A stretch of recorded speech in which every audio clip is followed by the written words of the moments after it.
ہماری ویڈیوز دیکھنے کے لیے ہمارے چینل صراط جنت کو سبسکرائب کریں۔ سورہ مجادلہ کا تعارف۔ مقام نزول۔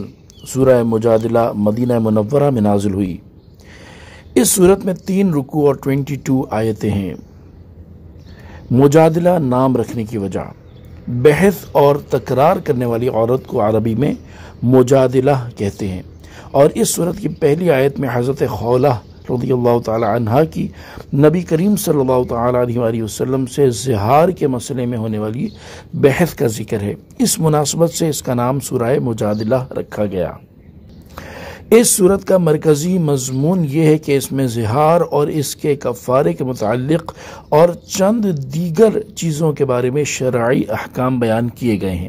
مزید اس صورت میں یہ چیزیں بیان کی گئی ہیں۔ نمبر 1، اس صورت کی ابتدا میں حضرت خولہ رضی اللہ تعالی عنہ کے زہار کے مسئلے میں ہونے والی بحث اور زہار سے متعلق چند احکام بیان کیے گئے۔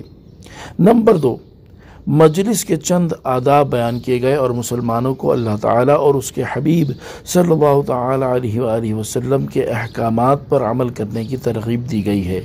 نیز علماء دین کی تعریف کی گئی اور ان کے مرتبے اور مقام کو واضح کیا گیا۔ نمبر 3، ان منافقین کی سرزنش کی گئی جو یہودیوں سے محبت کرتے تھے، مسلمانوں کے راز ان تک پہنچاتے تھے، جھوٹی قسمیں کھاتے تھے، اللہ تعالیٰ اور اس کے حبیب صلی اللہ تعالی علیہ وآلہ وسلم سے عداوت رکھتے اور ان کے احکامات کی مخالفت کرتے تھے۔ نمبر 4، اس صورت کے آخر میں بیان کیا گیا کہ مسلمان کافروں سے محبت نہ رکھیں، اگرچہ وہ ان کے باپ، بیٹے، بھائی اور خاندان کے لوگ ہی کیوں نہ ہوں۔ صلو علی الحبیب صلی اللہ تعالی علی محمد صلی اللہ تعالی علیہ وآلہ وسلم۔